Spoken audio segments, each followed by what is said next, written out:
Hi guys, আজকে আমরা আমাদের চ্যানেলে নিয়ে এসেছি স্যামসাং গ্যালাক্সি M31 এর একটা ডিসপ্লে, যেটা খুবই ক্র্যাক। আপনারা দেখতে পাচ্ছেন যে প্রচণ্ড ভাঙা। তো এই ক্র্যাক ডিসপ্লেটা আজকে আমরা রিপেয়ার করার চেষ্টা করব। তো এটা একটা সম্পূর্ণ টিউটোরিয়াল বলতে পারেন। স্যামসাং গ্যালাক্সি M31 এর ভাঙা গ্লাস, ডিসপ্লের ভাঙা গ্লাসটা কিভাবে পরিবর্তন করা যায় তার সম্পূর্ণ টিউটোরিয়ালটাই আজকে আমরা আমাদের ভিডিওতে নিয়ে এসেছি। তো এখানে আপনারা মোটামুটি অ্যাসেম্বল করা থেকে শুরু করে ডিসঅ্যাসেম্বল করা থেকে শুরু করে সম্পূর্ণ ফিটিং করা বা অ্যাসেম্বল করা স্টেপ বাই স্টেপ সম্পূর্ণ টিউটোরিয়ালই আপনারা দেখতে পারবেন একদম প্রথম থেকে শেষ পর্যন্ত। তাই স্কিপ না করে আমাদের ভিডিওর সঙ্গেই থাকবেন যদি সম্পূর্ণ ভিডিওটা আপনারা দেখতে চান বা জানতে চান যে আসলে কিভাবে এই কাজটা করা হয়। তো বন্ধুরা, প্রথমেই আমরা কিন্তু ব্যাকশেলটা ওপেন করে নিলাম। আপনারা দেখতে পাচ্ছেন যে স্যামসাং গ্যালাক্সি M31 যেই মডেলটা আছে এটার ব্যাকশেলটা আমরা খুলে নিয়েছি। এরপরে হচ্ছে আমাদের মোবাইলের যেই স্ক্রুগুলো আছে, উপরে যেই স্ক্রুগুলো আছে সবগুলো স্ক্রু আমরা একটা ইলেকট্রিক স্ক্রু ড্রাইভারের সাহায্যে খুলে নিয়েছি। তো এখানে আমি ইলেকট্রিক স্ক্রু ড্রাইভার ব্যবহার করেছি, আপনারা চাইলে যে কোনো নর্মাল স্ক্রু ড্রাইভার ব্যবহার করতে পারবেন। এরপরে আমরা মাদারবোর্ডের ওপরে যেই প্রোটেক্টিং যে শেলটা থাকে মাদারবোর্ডের ওপরে ওইটা খুলে নিয়েছি এবং রিঙ্গার স্পিকারটা খুলে নিয়েছি। তো এখানে আমরা মাদারবোর্ডটা সম্পূর্ণ আলাদা করে ফেলবো, এই কারণে আমরা সবগুলো খুলে নিয়েছি যাতে আমাদের পরবর্তীতে দেখা গেছে আমাদের ডিসপ্লেটা আলাদা করার সময় কোনো ধরনের কোনো সমস্যা না হয়। বন্ধুরা, আপনারা দেখতে পাচ্ছেন যে আমি কিন্তু এখানে মাদারবোর্ডটা সম্পূর্ণ আলাদা করে নিছি। তো এখন হচ্ছে আমাদের ডিসপ্লের যে মেইন রিবনটা আছে এবং চার্জিং লজিকের যে রিবনটা আছে সেই রিবনটা আমরা সুন্দরভাবে আলাদা করে দিলাম। হ্যাঁ, তারপরে দেখতেই পাচ্ছেন যে এখানে কিন্তু আমাদের ডিসঅ্যাসেম্বল করার যে প্রক্রিয়াটা এটা কিন্তু শেষ।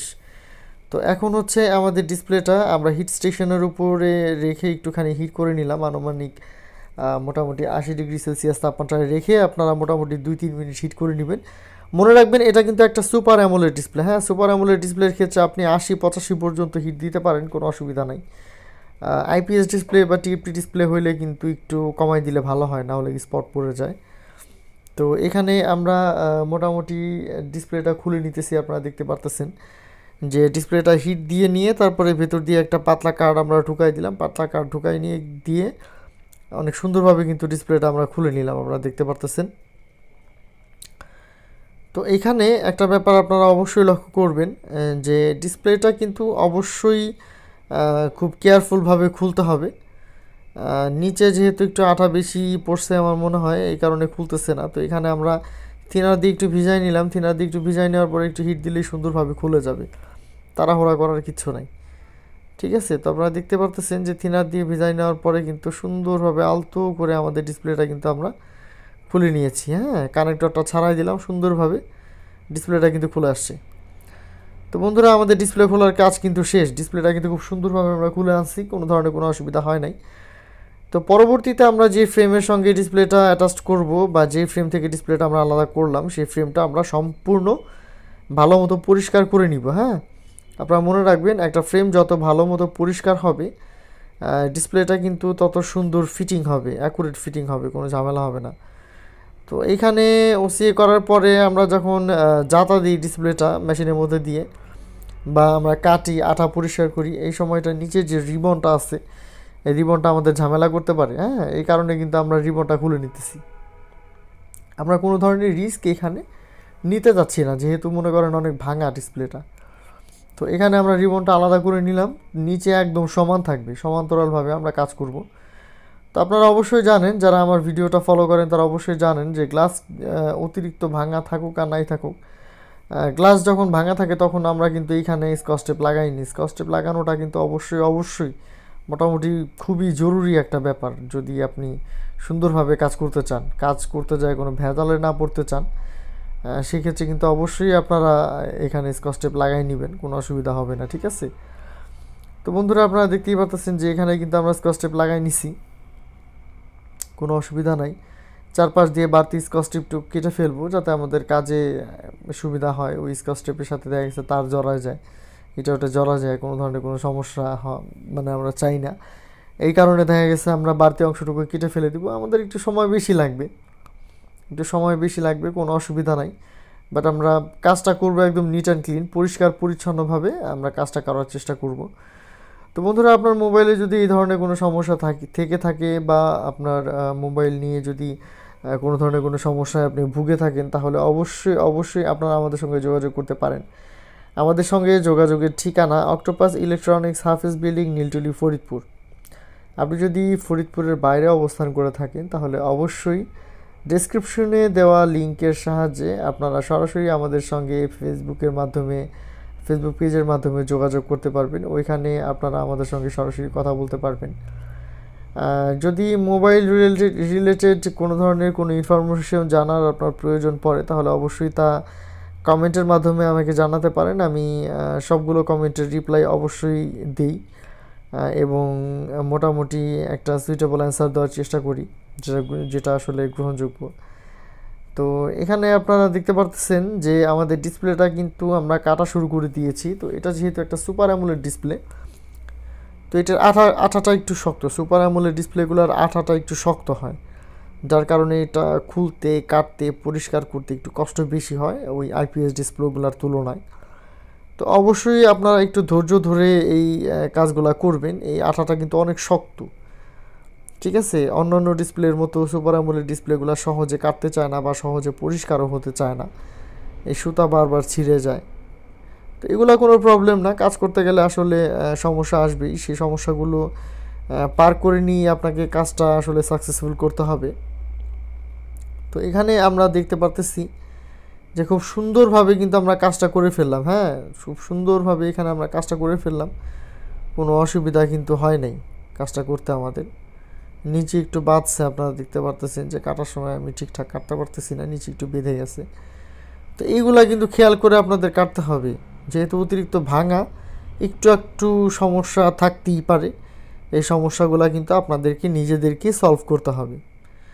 সমস্যা যদি সমাধান না করতে পারেন, তাহলে কিন্তু প্রপার টেকনিশিয়ান হওয়া গেল না। হ্যাঁ, তো এটাই হচ্ছে ব্যাপার। প্রত্যেকটা কাজ করতে গেলেই কিছু না কিছু ইউনিক বাধা আপনার সামনে আসবে, সে বাধাগুলো আপনাকে সামলাইতে হবে। খুব সুন্দরভাবে বাধা বিপত্তিগুলো পার করতে হবে।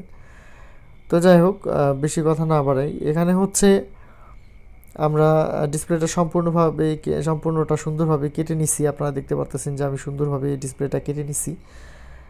ডিসপ্লে কাটতে কিন্তু কোনো ধরনের কোনো সমস্যা হয় নাই, ঠিক আছে? আপনারা দেখতে পারতেছেন যে ডিসপ্লেটা কিন্তু সুন্দরভাবে আমরা পরিষ্কার করতেছি। এখানে ডিসপ্লে পরিষ্কার করতেও কিন্তু অনেক সময় লাগে, তাই অবশ্যই আপনারা ধৈর্য সহকারে কাজগুলো করার চেষ্টা করবেন, ঠিক আছে?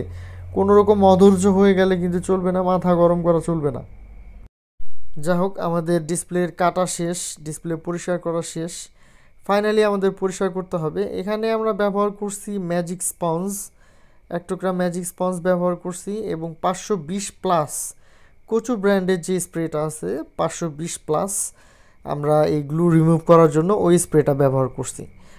এবং ফিনিশিং টাচ দেওয়ার জন্য, ফাইনালি সুন্দরভাবে পরিষ্কার করার জন্য অবশ্যই আমরা ওই রিলাইফের 530 আছে ওইটা ব্যবহার করতে পারি। আমি ওইটা ব্যবহার করি, ওইটা আপনারা ব্যবহার করতে পারবেন। এখানে আমরা ওসি গ্লাসটা দেখে নিলাম যে ওসি গ্লাসটা ঠিক আছে, কোনো সমস্যা নাই। এখন হচ্ছে ডিসপ্লেটা আমরা ফাইনালি সুন্দর একটা উইচ দিয়ে 530 দিয়ে পরিষ্কার করে ওই ফ্রেমের মধ্যে বসায় আমরা সুন্দরভাবে ওসি এটা করে নিব, ঠিক আছে? তো বন্ধুরা, এখানে দেখতে পারতেছেন ডিসপ্লেটা সম্পূর্ণ সুন্দরভাবে পরিষ্কার হয়ে গেছে, ওসি গ্লাসটাও ঠিকঠাক বসছে। এরপরে হচ্ছে আমাদের যে ফ্রেমটা আছে, যে ফ্রেমের মধ্যে আমরা ডিসপ্লেটা বসাইতেছি, সেই ফ্রেমটাও কিন্তু আমরা সুন্দরভাবে পরিষ্কার করে নিছি, কোনো অসুবিধা কিন্তু নাই, ঠিক আছে? তো এমতো অবস্থায় আমরা সুন্দরভাবে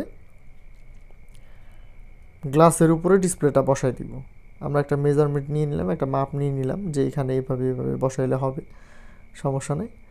এখন গ্লাসটা আমরা ডিসপ্লের উপরে সুন্দরভাবে বসাই দিব। এরকম প্রত্যেকটা গ্লাসই বা প্রত্যেকটা ডিসপ্লে গ্লাসের উপরে এইভাবে বসানো যায়, যদি অ্যাকুরেট মাপটা আপনার জানা থাকে। বাট আমি প্রেফার করব হচ্ছে আপনার এই ফ্রেমে বসায় তারপরে হচ্ছে আপনার গ্লাসটা বসানো।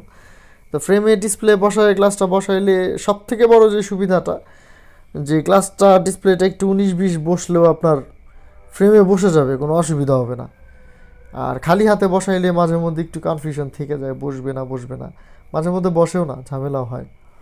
তো যাই হোক, এখানে আমাদের ডিসপ্লেটা তৈরি হয়ে গেছে এরপরে হচ্ছে আমরা এখানে আঠা ব্যবহার করতেছি, কালো আঠা, অ্যাজ ইউজুয়াল বরাবরের মতোই কালো আঠা এখানে আমরা ব্যবহার করতেছি এবং অবশ্যই মিনিট খানেক অপেক্ষা করতে হবে কালো আঠা শুকানোর জন্য। তিনাটা যাতে উবে যায়, ডিসপ্লের কোনো অসুবিধা না হয়, এই কারণে আঠাটা একটু শুকাইতে হবে যাতে পরবর্তীতে কোনো অসুবিধা না হয়। তো বন্ধুরা এখানে আপনারা দেখতে পারতেছেন যে আমাদের কাজ কিন্তু শেষ। যদি ভিডিওটা আপনার ভালো লেগে থাকে তাহলে অবশ্যই একটা লাইক করে আমাদের পাশে থাকবেন। আপনাদের একটা লাইক কিন্তু আমাদের আসলে অনেক অনুপ্রেরণা যোগায়, যেহেতু আমরা নতুন নতুন ইউটিউবার। তো এখানে আপনারা দেখতে পারতেছেন নতুনদের জন্য কিন্তু একটা লাইক অনেক অনেক ভ্যালুয়েবল ব্যাপার। তো যাই হোক, এখানে আমাদের ডিসপ্লেটা ফিটিং করা হয়ে গেছে। তো এখানে আপনারা একটা ব্যাপার লক্ষ্য করবেন, যদি ভিডিওটা স্কিপ না করে থাকেন তাহলে আপনারা একটা ব্যাপার লক্ষ্য করে থাকবেন যে ডিসপ্লেটা বা মোবাইলটা আমরা ঠিক যেভাবে ডিসঅ্যাসেম্বল করে নিছিলাম, ঠিক যেভাবে মোবাইলটা আমরা একের পর এক খুলে নিছিলাম সম্পূর্ণ, ঠিক একইভাবে মোবাইলটা কিন্তু আবারও আমরা অ্যাসেম্বল করে নিতেছি একের পর এক। ঠিক আছে, কোনো ধরনের কোনো অসুবিধা কিন্তু নাই। মাদারবোর্ড থেকে একটা নাট খুলে নিছিলাম, মাদারবোর্ডে সেই নাটটা আমরা বসাই দিতেছি, ব্যাটারি কানেক্টরটা লাগাই দিলাম, এখানে রিঙ্গার স্পিকারটা বসাই দিলাম, মাদারবোর্ডের উপরের যে প্রোটেক্টরটা আছে ওইটা প্রোটেকশনটা আছে ওইটা বসাই দিলাম। এরপরে আমার যে ইলেকট্রিক স্ক্রু ড্রাইভারটা আছে সেই স্ক্রু ড্রাইভার দিয়ে আমি সবগুলো নাট আবার আগের মতো লাগাই দিব। তো বন্ধুরা এখানে আপনারা দেখতেই পারতেছেন যে আমি কিভাবে ডিসপ্লেটা সম্পূর্ণ খুললাম, গ্লাসটাও চেক করলাম, আবার সম্পূর্ণ ডিসপ্লেটা এক এক করে অ্যাসেম্বল করতেছি। এখানে আমরা দেখতে পারতেছি আমাদের ডিসপ্লে সম্পূর্ণ ভালো আছে। পরবর্তীতে আমি দেখাবো যে ডিসপ্লেটা ভালো আছে, বাট অন করে কনফার্ম করে নিলাম আর কি যে না, ডিসপ্লেটা ভালো আছে।